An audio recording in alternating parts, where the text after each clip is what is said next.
मेरे प्यारे बच्चों, अभी आप लोगों का गणित का पेपर हुआ है। जस्ट कोड है 822 IB। ठीक है, इतना ज्यादा सिंपल कोड मेरे प्यारे बच्चों, जितना पेपर मैंने बताया था सारे पेपर के सारे क्वेश्चंस मिले हुए हैं। आप देख सकते हो, मैं इसका सोल्यूशन कराने वाला हूँ, आप आंसर मिला लीजिए। 822 IB, ठीक है, गणित का पेपर है क्लास 10th का।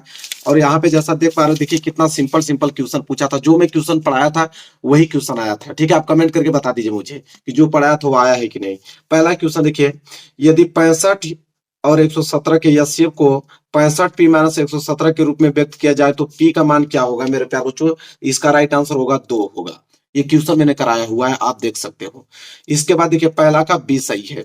आगे अगर हम बढ़ेंगे, देखिए ये भी प्रश्न कितना सिंपल है। 2 10 45 अंश बटे 1 प्लस 10 स्क्वायर 45 अंश। सिर्फ 10 45 अंश का वैल्यू रख के सिर्फ इसका मान निकालना था मेरे प्यारे बच्चों। मान निकालोगे तो इसका सी आंसर आएगा, एक आंसर इसका आएगा मेरे प्यारे बच्चों। आगे देखिए तीसरा क्वेश्चन, 15 18 24 का लसा। अब बताओ, अब लसा नहीं ज्ञात कर पाओगे तो क्या ज्ञात कर पाओगे। लसा जब इसका ज्ञात करोगे मेरे प्यारे, डी आंसर आएगा, 360 इसका आएगा।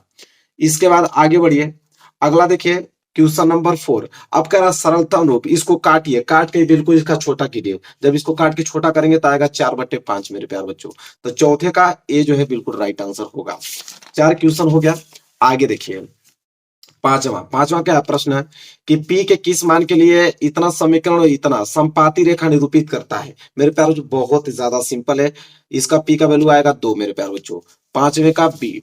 आगे देखिए 6 क्वेश्चन, कह रहा है समीकरण इतना और इतना द्वारा निरूपित रेखा परस्पर समांतर हो तो पी का मान ज्ञात कीजिए। तो इसका वैल्यू आएगा 15/4। तो 6 का ए 15/4 जो है बिल्कुल राइट आंसर होगा। आगे देखिए सातवां, कह रहा है यदि 15 कॉट थीटा बराबर 8 तो साइन थीटा। यहाँ से कॉट थीटा का वैल्यू निकाल लीजिए, 8/15 आ जाएगा। फिर यहाँ पे साइन थीटा का वैल्यू निकाल लीजिए त्रिभुज बनाकर। तो इसका राइट आंसर हो जाएगा मेरे प्यार बच्चों 15/17। डी वाला ऑप्शन बिल्कुल राइट आंसर होगा।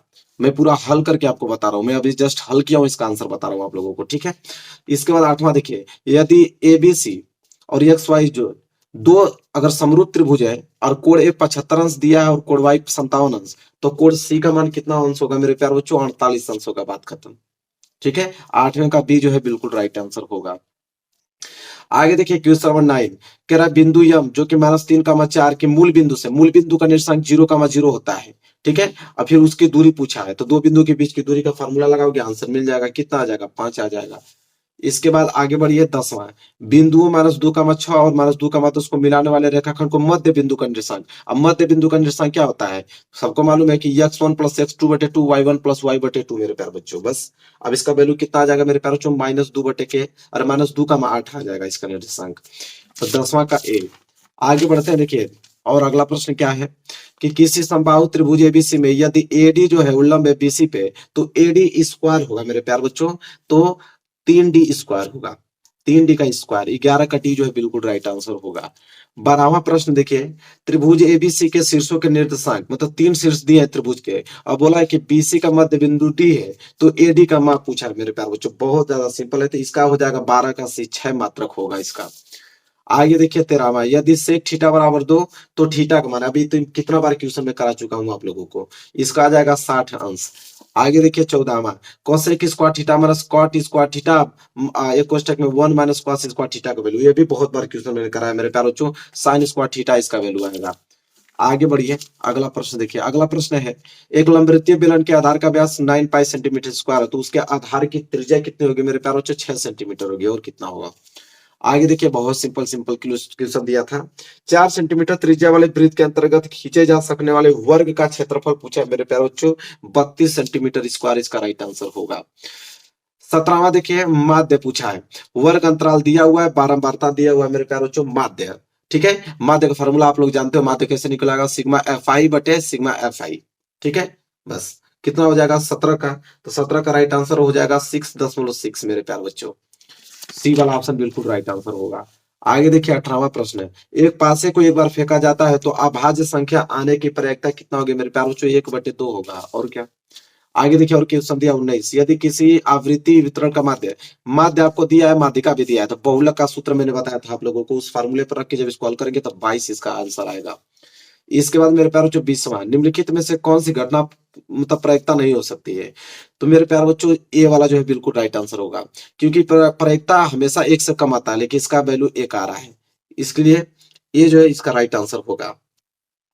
ठीक है, एक से कम होना चाहिए, एक हो जाएगा लेकिन एक से ज्यादा नहीं होना चाहिए, लेकिन इसका एक से ज्यादा होगा, मतलब 1 दशमलव कुछ होगा, इसलिए ए जो है राइट आंसर होगा। आगे देखिए, तो 20 ऑब्जेक्टिव क्वेश्चन था ना, यहाँ से खंड ब है मेरे प्यारे बच्चों, वर्णनात्मक प्रश्न। देखिए कितना सिंपल क्वेश्चन पूछा है। यदि कॉट ए बराबर बी बटे ए, तो सिद्ध कीजिए कि बी सेक ए बटे ए कॉसेक ए बराबर 1 मेरे प्यारे बच्चों। बहुत सिंपल 2 नंबर के लिए प्रश्न है, पूरा क्वेश्चन में कराया था मेरे प्यारे बच्चों। यक्स के किस मान के लिए, देखिए 2x, x plus 60, 3x plus समांतर श्रेणी में हो गए मेरे प्यारे बच्चों। और ये प्रश्न तो मैं ऑलरेडी करा चुका हूं कि सिद्ध कीजिए कि कर्ण में 2 एक अपरिमेय संख्या है। आगे देखिए, एक घन का आयतन दिया हुआ है तो इसका संपूर्ण पृष्ठीय क्षेत्रफल पूछ रहा है, इसका फार्मूला लगाइए, आंसर आपके साथ होगा।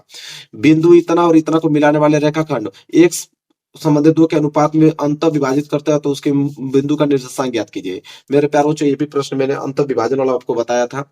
ठीक है, ये भी प्रश्न आई होप कर लिए होंगे आप लोग। ये देखिए माध्य पूछा है, फिर वही वर्ग अंतराल दिया है, आवृत्ति दिया हुआ है, माध्य पूछा है।